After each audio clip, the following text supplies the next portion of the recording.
Hello, I'm Dr. Janet Hall, clinical psychologist and hypnotherapist and author of 8 books and 6 of them about parenting. I wanted to introduce you to a book that I'm really proud of, and you can see it's called Fear-Free Children. So I first started to lecture about children and fears many years ago, and I thought, now parents get so much information on children who are naughty and how to handle them, put them in timeout and things like that, but who knows how to handle their scared, nervous or even phobic child. So I was able to put together this book, and I'm particularly proud of the fact that it was so needed and wanted. Around about 20 years ago, when it was first written in Melbourne, Australia, where I live, we had a lot of children who were being abducted, kidnapped and even killed. And since then, parents have become so much more cautious about what children can have in terms of freedom, and I think that that's just absolutely necessary. But because of a lot of those kidnappings, children see these on television and children gossip and talk about them. So a lot of children have become very scared.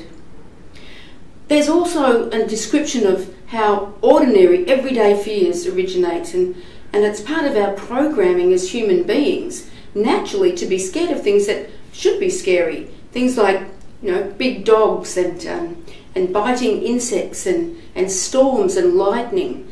And most of that will be a developmental progress for your child, and as their nervous systems mature, as their intelligence understands how those sorts of things are part of our everyday life, they will learn to cope with those things.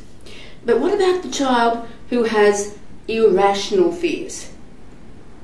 Now, that might mean that, for instance, in the book we have some case studies about an older teenage girl who was about 14 or so, and she had this irrational fear that she was going to be kidnapped from her bed. And so this book sets out the 12 good ideas for busting fears. And I'm really proud of my scheme for that, because it actually gives you, the parent, a step-by-step program for helping your child. So let me see if I can very quickly give them to you. First of all, teach your child to talk to somebody that they trust, namely you, and tell them all about what they're scared of. Teach them to talk out loud. It's called coping self-talk. Like, oh, there's a big scary dog. What do I need to do? Stay calm and walk past. Teach your child to copy other people who are brave. Watch things on television and point out to them how the hero copes. And, the hero isn't always perfect, Think of Spiderman, Superman.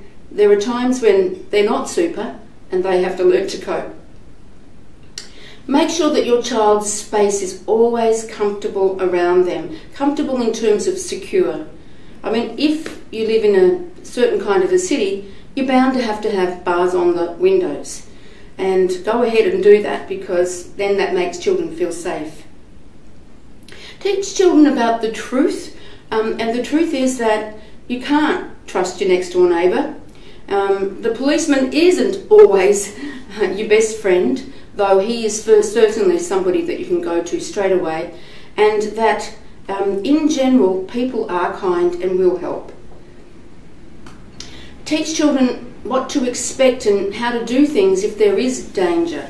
I'll have to go through that in more detail another time. Teach them to learn to relax. Teach them belly breathing, big deep breaths that calm your system down. And also exercise is one of the best ways to burn off tension. So keep your kids busy, keep them in exercise, teach them to swim, let them run, go fly kites. Every time they do something that they use and burn up energy for, they calm their nervous system down. Another thing that is both a joy and a problem is the child's imagination.